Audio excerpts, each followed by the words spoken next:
The stars shone brightly against the black of space. The human ship Olive Branch moved slowly toward the alien station. Admiral Jun-Ho Kim stood on the bridge, his back straight and his face calm. But inside, his heart beat fast. This was humanity's big moment. First contact with aliens who called themselves the Galactic Confederation. Status report, Admiral Kim said, his voice steady despite his nerves. All systems normal, sir, replied Lieutenant Sunmi, her fingers moving quickly across the control panel. We're approaching the meeting point exactly as planned. Admiral Kim nodded. Earth had been sending signals to the stars for over 100 years. Only 3 months ago had they received a response, a message from a group of alien species who had been watching humans for decades. Now, the Olive Branch carried Earth's best diplomats, scientists, and a small security team. Their mission was simple: establish peaceful contact and begin talks to join the galactic community. What Admiral Kim didn't know was that on the other side of this meeting, things were far from peaceful. High Ambassador Trellick's skin rippled, with blue patterns, a sign of extreme stress in his species. He stood in the command center of Border Station 47, surrounded by representatives from 7 of the 17 species that made up the Galactic Confederation. These humans are dangerous, Trellick said, his 3 eyes blinking in sequence. They've developed faster than light travel in less than 2,000 years after discovering electricity. No other species has evolved so quickly. Commander Gorthan, the military leader of the Confederation forces in this sector, made a sound like stones grinding together, his species' version of agreement. Their broadcasts show they are violent, Gorthan said. They fight wars over resources, beliefs, and land. They would destabilize everything we've built over 10,000 years. Only one voice spoke against the growing consensus. Director Dae Sung was not human, despite his name. He belonged to a species that had made contact with Earth centuries ago, living secretly among humans and taking their names. His kind were the Confederation's best spies and cultural experts. You misunderstand them, Dae Sung said. His long fingers spread wide in a gesture of caution. Yes, humans fight wars, but they also create art, music, and literature that would move even the coldest hearts among us. They care for their weak. They dream of peace even while preparing for war. Trellick's skin patterns darkened. You've spent too much time studying them, Director. You've grown soft. The Council has made its decision. We cannot allow humans to expand further. They must be contained or removed. Dae Sung's eyes widened. You can't be serious. That would violate our most basic... The decision is final, Trellick cut him off. Commander Gorthan, proceed with the containment plan. Back on the Olive Branch, Admiral Kim felt a slight shiver run down his spine. Something wasn't right. The alien station had gone quiet after initially guiding them in. Lieutenant Sunmi, any change in communications? He asked. No, sir. They've been silent for the past 20 minutes. Chief Engineer Tae-Wan looked up from his station, his face worried. Sir, I'm detecting energy buildups in the station. Patterns consistent with weapon systems. Admiral Kim's mind raced. The Olive Branch was officially a diplomatic vessel. But Earth's leaders weren't fools. Hidden within its sleek hull were experimental defense systems and weapons, just in case. Yellow alert, Kim ordered. Raise shields, but keep weapons powered down. We don't want to appear hostile. The bridge crew moved with practiced efficiency, even though none of them had ever faced an alien threat before. Humanity had fought only itself until now. Sir, Sunmi called out, her voice tight with alarm. Multiple ships just appeared from behind the station. They're moving to surround us. Before Admiral Kim could respond, a message came through. The alien face on the screen had 3 eyes and blue skin with shifting patterns. Human vessel, said High Ambassador Trellick. This is the Galactic Confederation. Your species has been deemed a threat to galactic peace. You will power down your engines and prepare to be boarded. Your colony ships and nearby systems are being intercepted as we speak. Resistance will result in your destruction. The bridge fell silent. Admiral Kim stood slowly, his face hardening. This is Admiral Jun-Ho Kim of Earth. We came in peace, under a flag of diplomacy. Your actions constitute an act of war against humanity. Trellick's skin patterns rippled faster. You are in no position to make threats human. Your ship is outmatched. Your technology is inferior. Submit now. Admiral Kim looked around at his crew, men and women who represented Earth's hope for a peaceful first contact. Now they might be the first casualties in humanity's first interstellar war. All hands, battle stations, Kim ordered, his voice calm but firm. Helm, plot an escape course. Weapons, target their lead ship's engines only. As the red alert klaxon sounded, Chief Engineer Taewan spoke up. Sir, if we reroute power from life support on decks 12 through 15, we can double shield capacity. For about 10 minutes. Do it, Kim ordered. Evacuate those decks first. On the Confederation command ship, Commander Gorthon watched with satisfaction as his vessels moved into position around the human ship. Their shields are up, his second-in-command reported. But our scans show minimal weapon capabilities. Fire a warning shot, Gorthon ordered. Disable their engines. Director Dae-sung, who had followed them to the bridge despite orders to remain behind, stepped forward. Commander, I beg you to reconsider. You don't understand what you're doing. Gorthon ignored him. Fire. The olive branch shook violently as energy beams struck its shields. Shields at 60%. Sunmi called out. Admiral Kim gripped the arms of his command chair. Return fire. Engines to maximum. The human ship's response shocked the Confederation vessels. Hidden weapon ports opened along the olive branch's hull, releasing a barrage that tore through the lead alien ship's shields. How is this possible? Commander Gorthon demanded as his ship rocked from the impact. Their technology should be inferior. Director Dae-sung's expression was grim. I tried to tell you. Humans prepare for the worst while hoping for the best. It's their greatest strength. And now, your greatest miscalculation. The battle lasted less than 30 minutes. The olive branch destroyed 2 Confederation ships and damaged 3 others before breaking free from the ambush. Admiral Kim had lost 37 crew members, good men and women who had trained for peaceful exploration, but died in humanity's first interstellar battle. As the damaged ship limped away at maximum speed, Admiral Kim recorded a message to be sent to Earth through faster-than-light communications. To Earth Central Command. First contact with the alien coalition calling themselves the Galactic Confederation has failed. We were ambushed without provocation. They speak of containing humanity, preventing our expansion among the stars. They have declared their intentions hostile. He paused, looking at the stars on the view screen. Humanity had dreamed of meeting alien life for centuries. They had hoped for friendship, for exchange of knowledge and culture. Instead, they got this. We have suffered casualties, but managed to escape. We are returning home with all speed. The aliens underestimated us this time. They won't make that mistake again. Admiral Kim ended the recording and looked around at his wounded bridge, at the determined faces of his remaining crew. Set course for Earth, he ordered. We need to prepare. In the Confederation Council chambers, High Ambassador Trellick faced criticism from many sides. The containment action failed, one counselor said. Now the humans know about us, and they know we attacked without cause. They will respond, another added. You've started a war we didn't need to fight. Director Dae-sung stood before them, his normally calm demeanor replaced with cold anger. You were warned. Humans are not like other species you've encountered. They've survived on a planet that tried to kill them at every turn. They've fought wars that should have destroyed them only to emerge stronger. And now you've given them something they've never had before. A common enemy.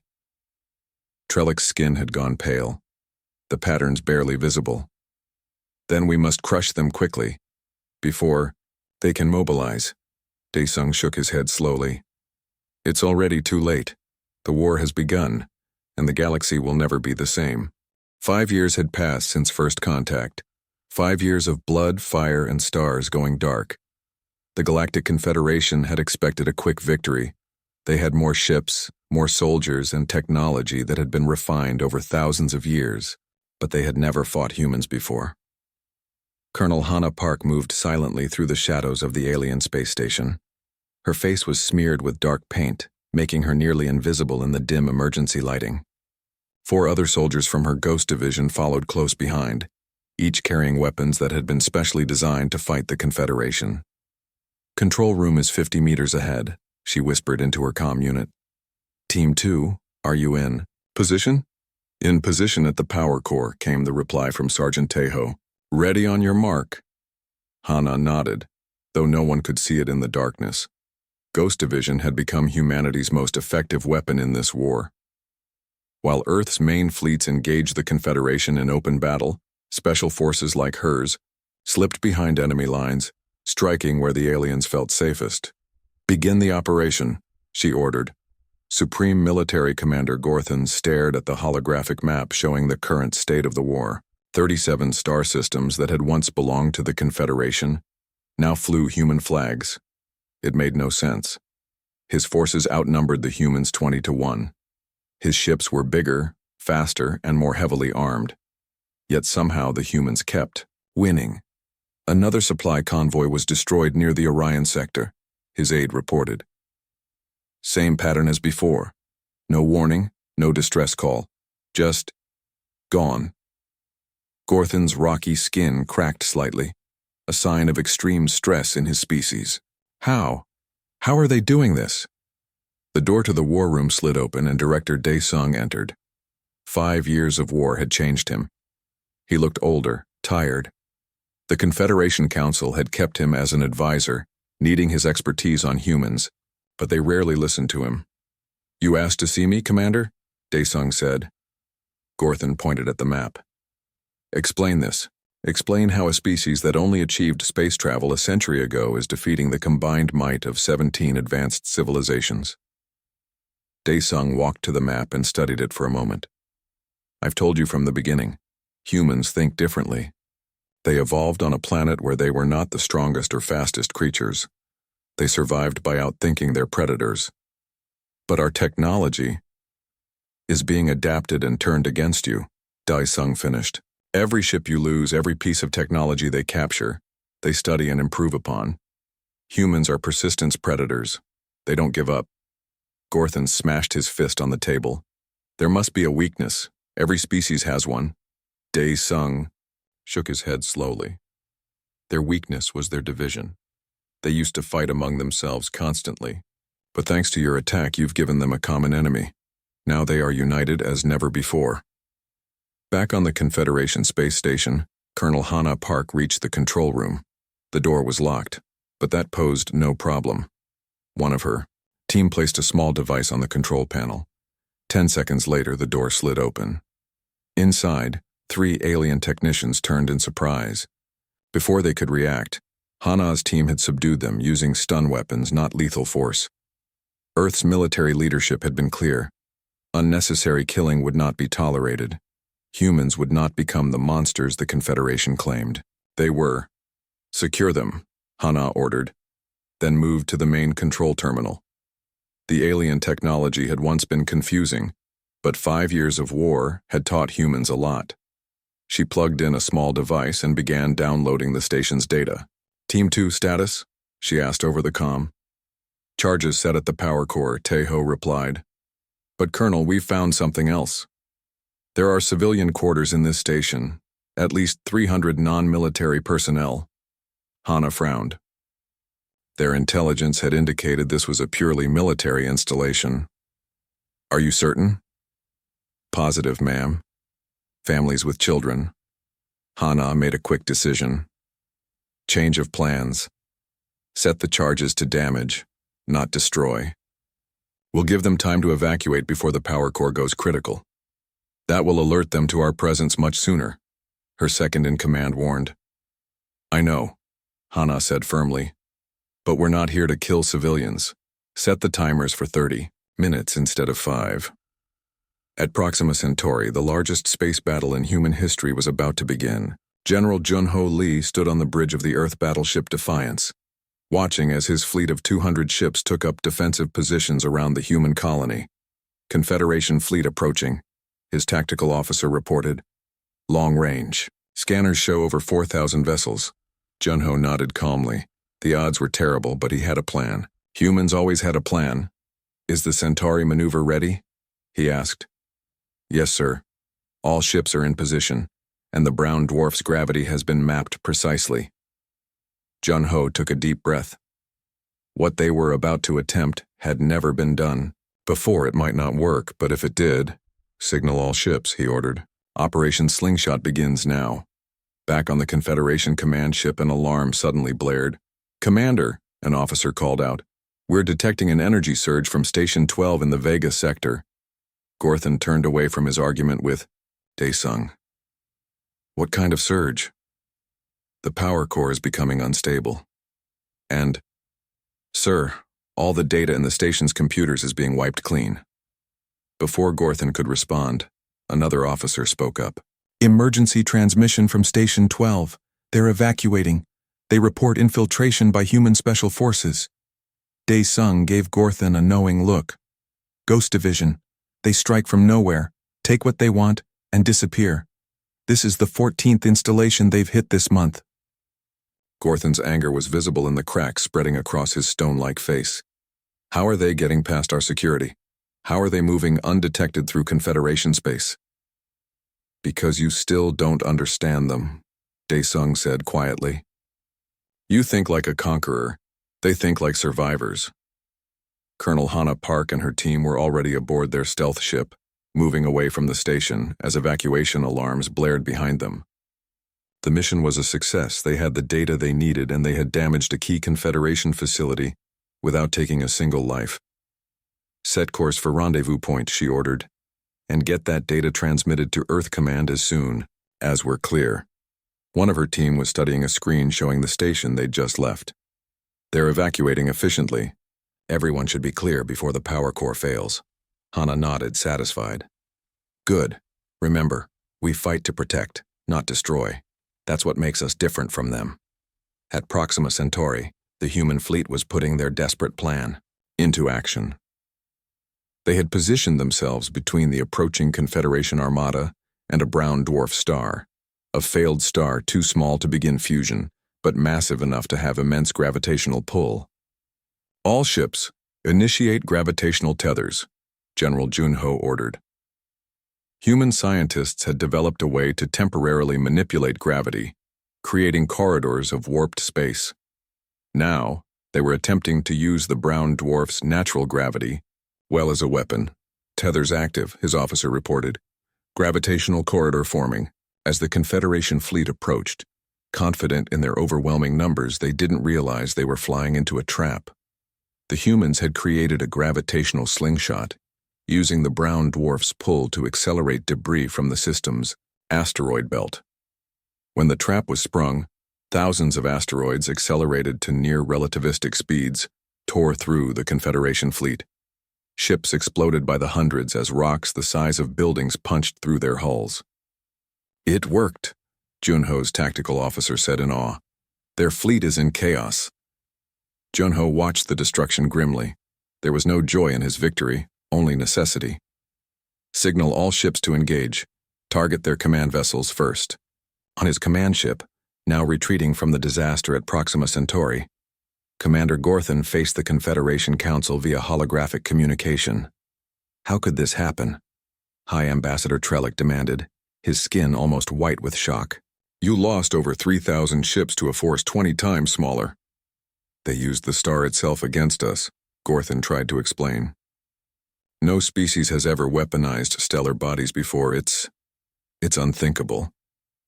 Director Daesung, standing quietly in the corner, finally spoke. I warned you from the beginning.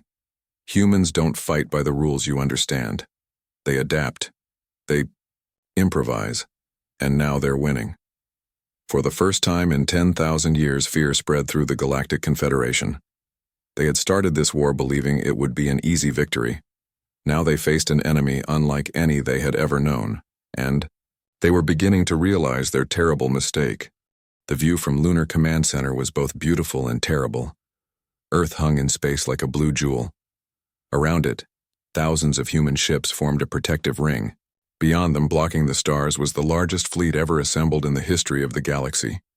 The full might of the Galactic Confederation, come to end the human threat once and for all. General Jun-Ho Lee stood at the main viewport, his hands clasped behind his back. 8 years of war had turned his hair gray, but his eyes remained sharp and clear. "Status report," he said to the officers working at the control stations. "Confederation forces continue to arrive," Colonel Minji replied.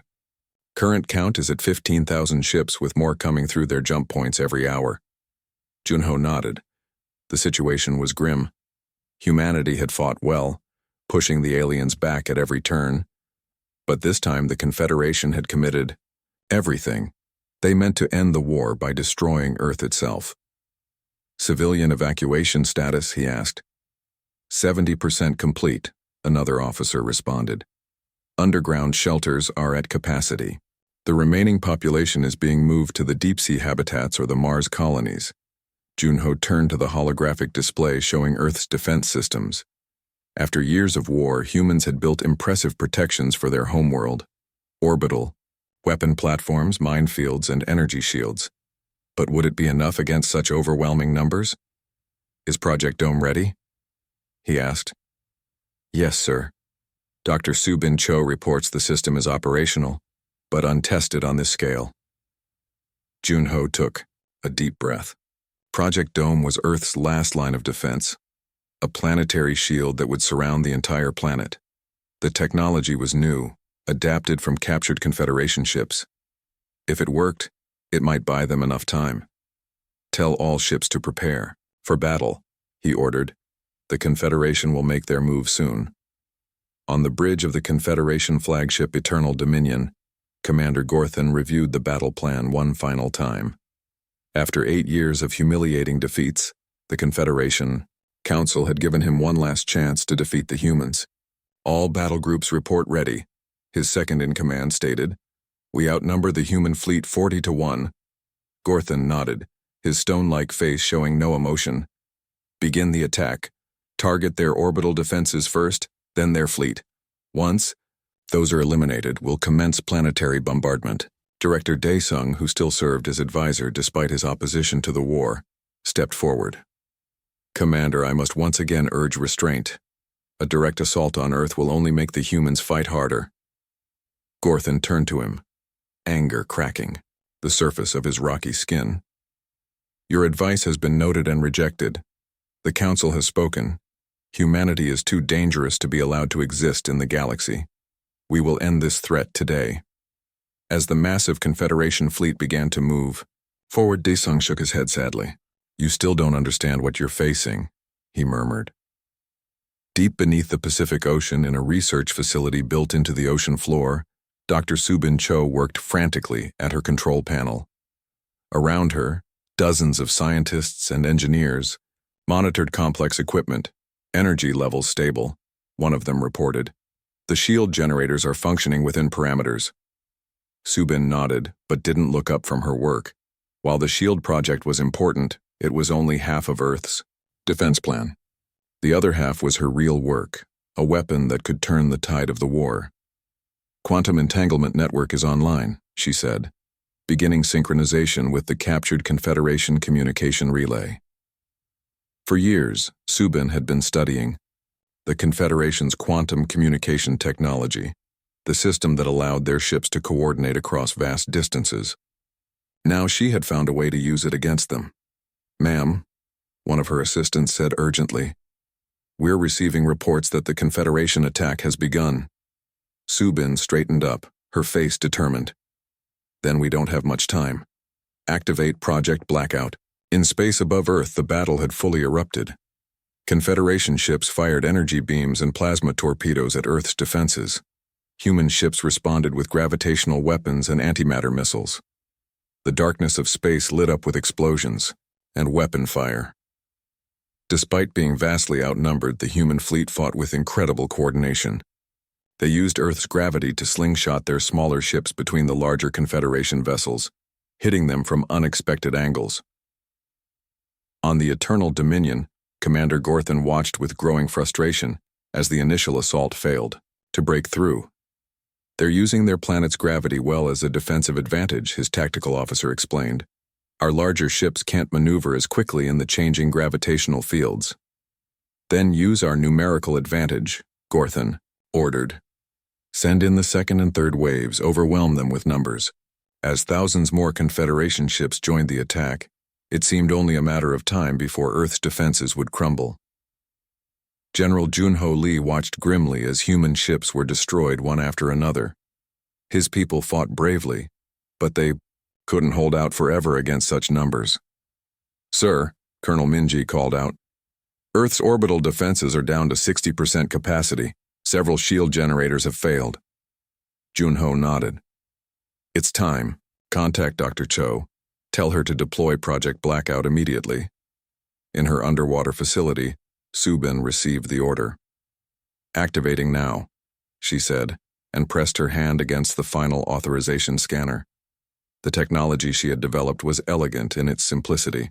The Confederation fleet relied on quantum-entangled particles for instant communication between ships. Subin had found a way to introduce a cascading error into this network, essentially giving all Confederation ships conflicting orders simultaneously. Quantum. Disruption signal transmitting, one of her engineers announced. Subin held her breath. Would it work? They had tested it on captured Confederation vessels, but never on a fleet of this size. On the Eternal Dominion, chaos suddenly erupted. Control panels flickered. Navigation systems showed impossible readings, and weapon targeting systems locked onto friendly ships. What's happening? Gorthon demanded as alarms blared across his bridge. Our communication network is compromised, his second-in-command reported, panic in his voice. Navigation systems are failing ship-wide, and it's spreading to the entire fleet. Director Daesung watched as the holographic display showed Confederation ships veering out of formation, some firing on each other, others drifting powerless in space. They found a weakness in your quantum network, he said quietly. They turned your greatest strength into your greatest vulnerability.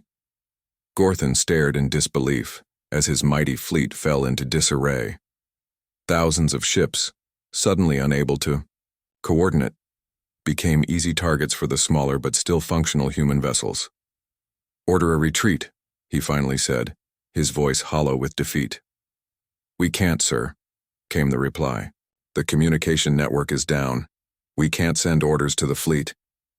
General Junho Lee couldn't believe his eyes as he watched the Confederation fleet fall into chaos. Thousands of alien ships drifted aimlessly or moved in random directions. Some collided with each other, while others fired weapons at nothing. It worked, Colonel Minji said in awe. Dr. Cho's weapon actually worked. Junho didn't allow himself to celebrate yet. Order all ships to target their command vessels first, then disable their weapons platforms. I want prisoners, not casualties. Where possible. As the human fleet moved to take advantage of the situation, Junho knew this was the turning point they had been waiting for. The Confederation had brought their entire military might to destroy Earth, and in doing so, they had exposed themselves to a devastating counterattack. In the underwater facility, Subin Cho watched the battle data with tired satisfaction. Her team cheered around her as reports came in of Confederation ships surrendering or being disabled. You did it, Doctor, her assistant said, squeezing her shoulder. Subin shook her head. We all did it. Every scientist, every engineer, every soldier who captured the Confederation technology we needed to make this work. She looked at the display showing Earth still whole, still blue, still alive. The siege had failed. Humanity had survived the greatest threat it had ever faced, and now it was time to take the fight to the enemy. 10 years after first contact, the war had changed. Humans were no longer fighting for survival. Now they were taking the fight to the enemy. General Minho Kang stood on the bridge of the human flagship Retribution, watching as his fleet prepared to jump into Confederation space. At 45 years old, Minho had spent a quarter of his life fighting this war. The lines on his face and the gray in his hair showed the toll it had taken. All ships report ready, sir, his communications officer said. Minho nodded. Begin the jump sequence. Target Rigel system. The Rigel system was home to one of the Confederation's major shipyards. After their failed assault on Earth 2 years ago, the Confederation had been struggling to rebuild their fleet. This attack would set them back even further. Jump in 3, 2, 1. Space twisted around the human fleet. 300. Warships, each built with technology that was part human, part adapted from captured Confederation vessels. In an instant, they traveled across 50 light years, appearing in the heart of enemy territory. Report, Minho ordered as the fleet emerged from jump space. 17 Confederation defense ships detected, his tactical officer replied. Orbital stations powering up weapons. They weren't expecting us. Minho allowed himself a small smile. Launch ghost teams to the shipyards. All ships? Engage the defensive fleet but aim to disable, not destroy. Remember, we need their technology. Intact. As the battle began, Minho thought about how far humanity had come. 10 years ago, Earth had barely understood faster-than-light travel. Now they were launching precision strikes deep into enemy territory. On the Confederation capital world of Nexus Prime, panic spread through the halls of government. High Commander Gorthon had been replaced after the Earth disaster, but the new military leader, Commander Zyvex, faced the same problems. Another shipyard lost, Zyvex reported to the Confederation Council. His species had translucent skin that pulsed with light when stressed. Right now he was glowing brightly. The humans struck at Rigel, captured our latest ship designs, and were gone before reinforcements arrived. High Ambassador Trellick, still leading the council after all these years, looked old and tired. This cannot continue. Our outer worlds are falling one by one. 3 member species have already sued for separate peace with the humans. Perhaps it is time we considered peace as well, suggested one of the newer council members. Peace? Trellick's skin darkened with anger. After what they've done to us? After the worlds they've taken?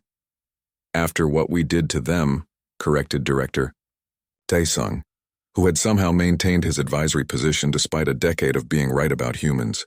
May I remind the council that we fired first? We attacked their diplomatic vessel. We attempted to destroy their homeworld. Trellick glared at him. And now they're destroying our Confederation piece by piece. They're disabling, not destroying, Daesung pointed out. Their attacks have minimal civilian casualties. They target military installations, not population centers. Even now, they show more restraint than we did. The room fell silent as the council members considered his words. Commander Zivex's glow dimmed slightly. There is something else. Our intelligence suggests they're planning a major offensive against the Orion sector. If they take Orion, they'll have a direct path to Nexus Prime. Fear rippled through the council chamber. The war that was supposed to last days had stretched to years, and now threatened the heart of their civilization. Evacuate the outer worlds, Trellick ordered, his voice hollow. Pull all forces back to defend the core systems. As council members hurried to comply, Director Daesung remained in his seat, shaking his head sadly. After 10 years, they still didn't understand what they were fighting. Captain Jiwoo stood alone in her quarters aboard the human dreadnought Vengeance. At 32, she was young for a ship commander, but the war had accelerated promotions. For those who survived and succeeded, she studied the star map showing the upcoming battle plans. The Orion sector was heavily defended, but taking it would open a path straight to the Confederation capital. Earth's military leaders believed this would finally force the aliens to negotiate. A message alert flashed on her screen. Captain, we've received an encrypted transmission, her first officer's voice said through the comm. It's strange. It's using old Earth frequencies, but it's definitely from Confederation space. Jiwoo frowned. Route it to my quarters. When the message appeared on her screen, Jiwoo's eyes widened in surprise. The sender identified himself as Director Daesung of the Confederation Council, requesting a meeting. This could be a trap, she murmured to herself, but something told her it wasn't. After a moment of consideration, she tapped her comm. Change of plans. Set course for the coordinates in this transmission. Captain? Her first officer questioned. It's a risk worth taking, Jiwoo replied. If there's any chance to end this war without more bloodshed, we need to try. 3 days later, Captain Jiwoo's shuttle landed on a small, barren moon orbiting a gas giant. This system was unclaimed, neutral ground between human and Confederation space. Jiwoo brought only 2 guards with her, leaving the Vengeance in orbit. Director Dae-sung was waiting for her, alone except for his own shuttle. He looked much older than in the intelligence photos Jiwoo had studied. The war had aged him as it had aged so many. "Thank you for coming, Captain," Dae-sung said, bowing slightly in the human fashion. "I wasn't sure you would." "I almost didn't," Jiwoo admitted. "My orders are to reject any Confederation contact except formal surrender." Dae-sung nodded. "I understand. I am not here officially. The Council doesn't know about this meeting." Jiwoo raised an eyebrow. "So why are we here?" "Because this war was a mistake from the beginning," Dae-sung said simply. "A mistake born of fear and misunderstanding, and it needs to end before more lives are lost."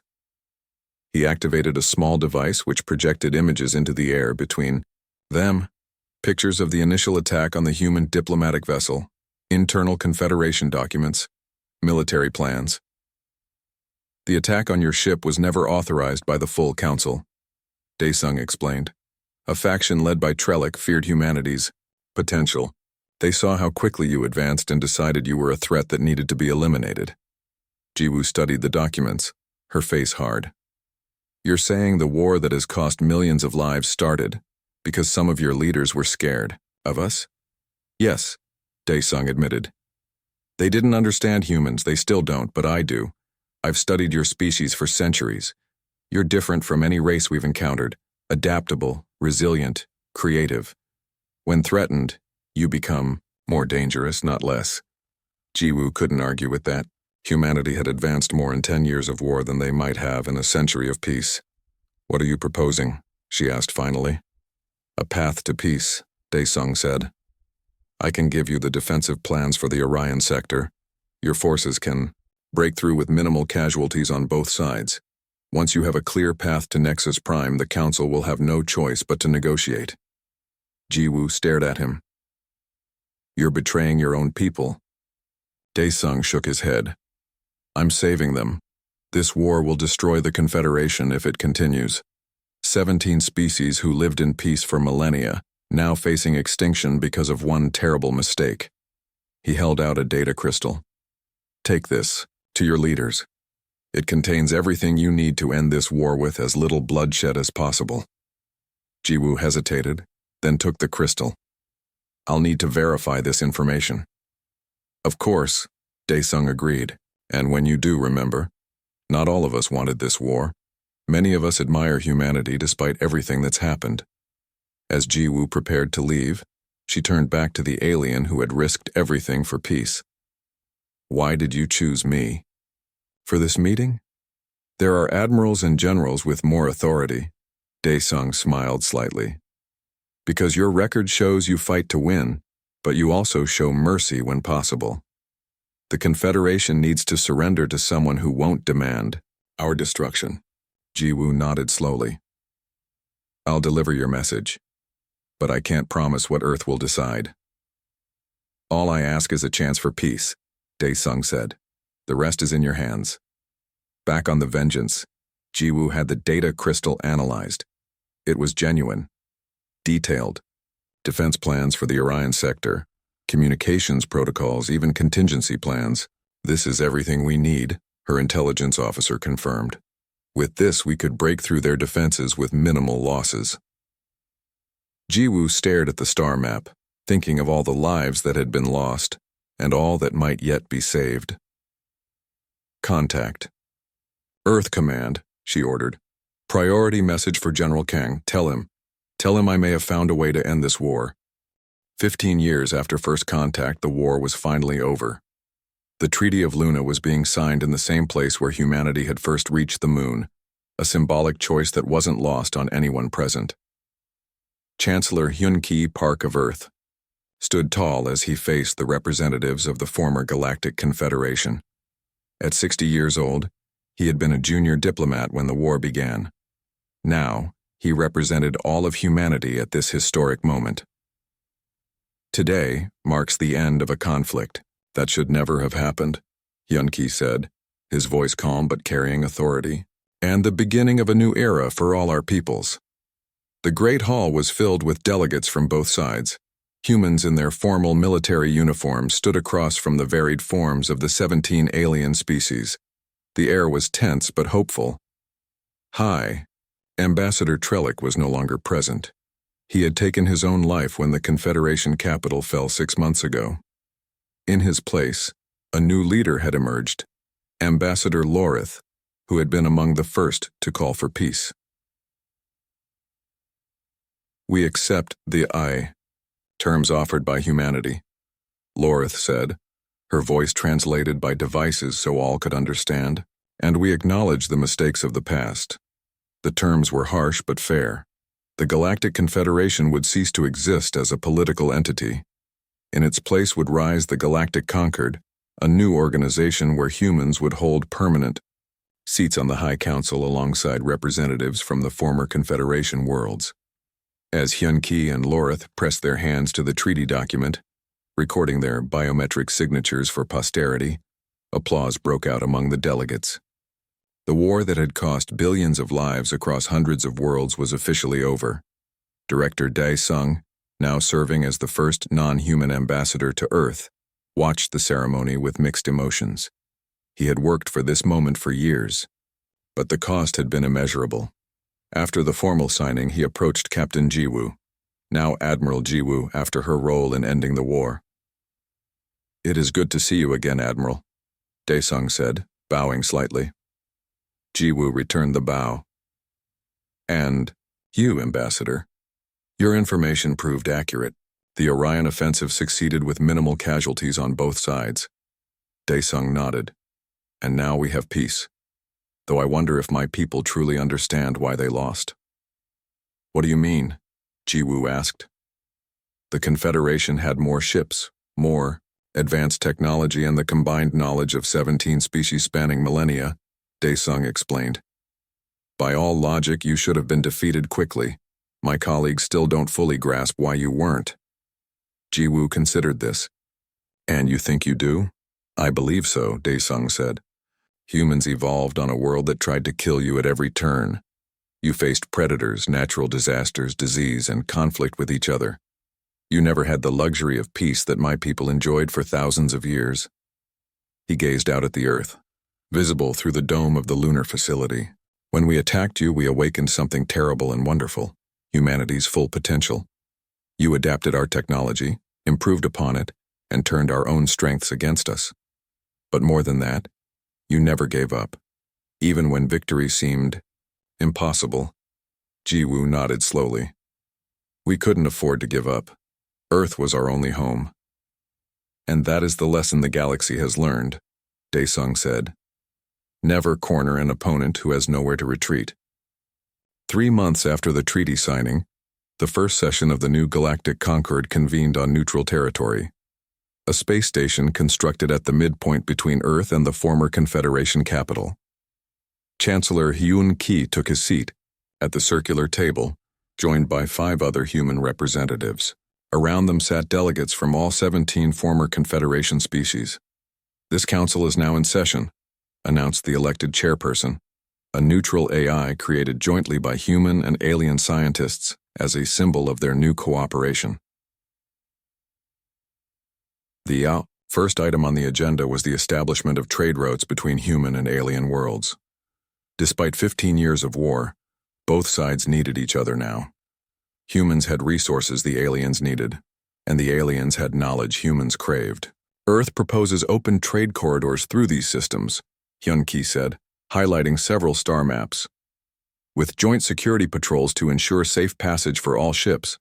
As the discussion proceeded, Hyun-Ki noticed how the alien delegates still watched humans with a mixture of caution and respect. The war had changed how the galaxy viewed humanity, no longer as upstarts, but as equals to be treated with care. 50 years later, humanity had spread throughout the galaxy. Human colonies existed on hundreds of worlds, and human ships traveled freely between the stars. The Galactic Concord had maintained peace, though not without challenges, on a small, unremarkable moon, the same one where Captain Jiwoo and Director Dae-sung had first met in secret. A monument was being unveiled. It had been exactly 100 years since the end of the war. Admiral Jiwoo, now elderly but still sharp, attended the ceremony as one of the last surviving veterans of the conflict. Beside her stood Dae-sung's grandson, who had followed in his grandfather's footsteps as an ambassador. "My grandfather always said that the war was the result of misunderstanding," the young ambassador said as they viewed the monument. "That, if the Confederation had truly understood humans from the beginning, they would never have attacked." Jiwoo nodded. "And now?" "Now, no one in the galaxy would dare to provoke humanity," he replied with a small smile. "Your species has proven itself too formidable an opponent." The monument was simple, a sphere of black stone with a single crack running through it, symbolizing the broken piece that had eventually been remade stronger. Around the base, inscribed in every language of the galaxy, were the words, "Remember the cost of misunderstanding." A group of young cadets, human and alien together, approached the monument. They were students from the Concord Academy, training to become the next generation of leaders. "Admiral Jiwoo," one of the human cadets said excitedly, "would you tell us about the war? What was it really like?" Jiwoo looked at the eager faces before her, so young, so far removed from the conflict that had shaped her life. "It was terrible," she said simply. "And it taught us all an important lesson. The galaxy is vast, with room for all of us to exist in peace. But that peace must be built on mutual respect." One of the alien cadets, a member of a species that had once been humanity's fiercest enemy, spoke up. "Is it true that humans never sought to destroy the Confederation completely? That you showed mercy even when you could have annihilated us?" Jiwoo nodded. "Victory without compassion is no victory at all. We fought to secure our place among the stars, not to rule over others. That's why the peace has lasted. Because it was built on respect, not fear." As the sun set over the small moon, casting long shadows across the monument, Jiwoo thought about how far they had all come. The war had been brutal, perhaps the most devastating conflict the galaxy had ever known. But from that brutality had emerged understanding, and from understanding, peace. Humanity had taken its place among the stars, and though they were respected, even feared for their strength, they were also admired for their compassion and victory. The last war with humans had been so brutal that the galaxy never dared to start another, not out of fear alone, but out of respect for a species that had proven itself both terrible in war and magnanimous in peace. As Jiwoo gazed up at the stars, no longer distant and unknown, but mapped, named, and filled with worlds where humans and aliens lived side by side, she felt a sense of pride. The cost had been high, but the future they had built was worth it. The galaxy would never forget what humanity was capable of, and that memory would ensure peace for generations to come.